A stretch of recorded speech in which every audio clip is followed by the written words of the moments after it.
જી રાહુલ ગાંધી 2 દિવસનો પ્રવાસ છે, ખાસ કરીને કાલે જે પૂર્વ પ્રમુખ હતા એમની સાથે મુલાકાત કરી હતી. હવે આજે કાર્યકર્તા જોડે સંવાદ કરવાના છે. અહીંયા તમે જોઈ શકો છો કેટલી સંખ્યામાં અહીંયા કાર્યકર્તાઓ છે.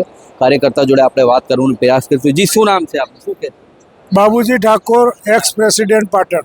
આજે કાર્યકર્તા જોડે રાહુલજી સંવાદ કરવાનો શું કહેતો, શું લાગે છે આજે પાર્ટીમાં અત્યારે જે સંગઠનમાં ફેરફાર થવાના છે અને જે ક્યાંક ને ક્યાંક જે કોંગ્રેસની જે નેતૃત્વ છે એને કમજોર થવા આવી છે, તો શું લાગે છે પ્રાણ ફૂંકાશે અહીંયા રાહુલ?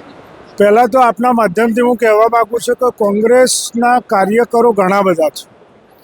સંગઠન જે નિષ્ક્રિય થઈ ગયું છે એને ચાર્જિંગ કરવાની જરૂરત છે. અને એક બીજી બાબત એ છે કે જે લાયક માણસ હોવો જોઈએ એને એ રીતે સંગઠનમાં જગ્યા આપવી જોઈએ. અને સંગઠન મને એવું લાગે છે કે 2027 માટે ટૂંક સમયમાં જ નવું સંગઠન વ્યવસ્થિત થઈ જશે એવી આશા છે.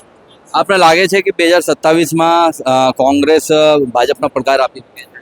બેશક પડકાર આપી શકે છે. એનું કારણ એ છે કે લાખો કરોડોની સંખ્યામાં કોંગ્રેસના કાર્યકરો છે.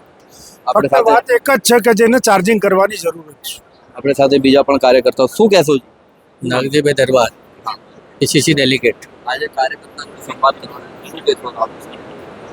રાહુલજીને એટલું જ કહીશું કે જે સંગઠનમાં છે એમાં ફેરફાર કરવાની જરૂર છે. જે જૂના થઈ બેઠેલા નેતાઓ છે એ કોંગ્રેસને આગળ આવવા દેતા નથી, એટલે એમાં નવું જોમ પૂરવા માટે સંગઠનમાં ધરખમ ફેરફાર કરવામાં આવે તો કોંગ્રેસ છે એના કરતાં પણ વધારે બેઠી થઈ શકે એમ છે. કાર્યકરો ઘણા છે. રાહુલજી આવ્યા છે, શું લાગે છે, કેવું લાગી રહ્યા છે, શું લાગે છે પાર્ટીમાં જાણ આવશે? જાણ આવશે પાર્ટીમાં.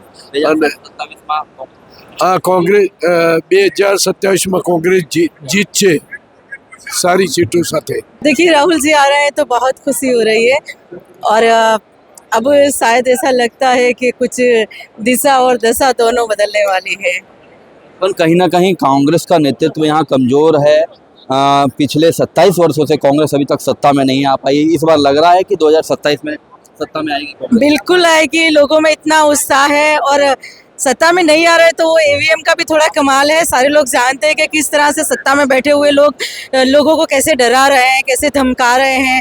और जो हमने लोकसभा में देखा इलेक्शन में कि किस तरह से उन्होंने उनका पूरा उपयोग किया था बल का, कि वहाँ तक के लोगों को घर से बाहर नहीं निकलने दे रहे थे, लीडरों को खरीद लिया था, बहुत कुछ हुआ. लेकिन आप कह रहे हैं कि डराया धमकाया जा रहा है, तो क्या 2027 में उस तरह की राजनीति नहीं होगी? उस टाइम भी तो फिर डराया धमकाया जाएगा. देखिए आप एक बार जुल्म कर लोगे, 2 बार कर लोगे, बार तो नहीं कर सकते. अब तो लोग इतने मतलब निडर हो गए कि अब सामना जम के करने वाले इस बार. तो यानी अभी तक राहुल गांधी जी का इंतजार हो रहा था कि राहुल गांधी आएंगे, उसके बाद कार्यकर्ता में कहीं ना कहीं उत्साह होगा, उसके बाद फिर लड़ेंगे. इसका मतलब कार्यकर्ता पहले से डरे हुए थे?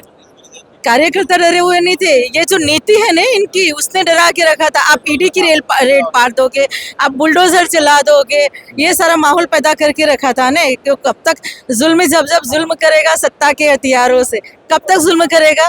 अब इसका एंड होने वाला है. નેતૃત્વ નબળું નથી, પણ ગુજરાતની જે પરિસ્થિતિ છે એનો સાચો ચિતાર મેળવવા માટે રાહુલ ગાંધીએ કાલે બધા જ બ્લોકના પ્રમુખો, જિલ્લાના પ્રમુખો, તાલુકાના કાર્યકરોને આજે વિસ્તારમાંથી આવેલા નાના કાર્યકરોને રાહુલ ગાંધી સાંભળવાના છે. આ સાંભળ્યા પછી અમારો રોડમેપ તૈયાર થશે અને આ અધિવેશનમાં નક્કી થશે જે એપ્રિલમાં અમારું 8-9 તારીખે ભરાવાનું છે. અને રોડમેપ પ્રમાણે 27ની ચૂંટણીઓ લડવા માટેનું આ પ્લાનિંગ છે.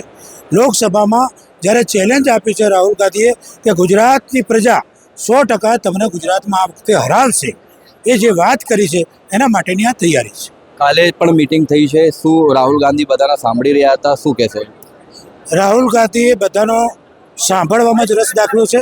એમને કોઈ ઉપદેશ નથી આપ્યો, એમને પોતાના મનની વાત નથી કરી, પણ કાર્યકરના મનની વાત સાંભળી છે અને એના ઉપરથી આખો રોડમેપ તૈયાર થશે. સ્વર્ણોને લઈને પણ રાહુલ ગાંધીએ પ્રશ્ન કર્યા છે કે ભાઈ સ્વર્ણો કેમ જઈ રહ્યા છે, શું કારણ? એના માટેનું બહુ ચિંતનનો વિષય છે. પાર્ટીએ એના માટે ચિંતન કરી છે. જે 5 મુખ્ય અમારા મુદ્દાઓ છે એના ઉપર પાર્ટી ચિંતન કરીને આખો રોડમેપ તૈયાર કરશે અને આગળના દિવસોને એના ઉપર પ્રમાણે જ ચૂંટણીઓ લડવામાં આવશે. બિલકુલ, આ હતા આપણી સાથે કોંગ્રેસના તમામ કાર્યકર્તા અને અત્યારે એમને બધામાં ઉત્સાહ ભરેલું છે. બીજા પણ ખબરના અપડેટ માટે જોડાયેલા રહેજો ઇન્ડિયા વોઇસ સાથે. હું રાહુલ પાંડે, અમદાવાદ.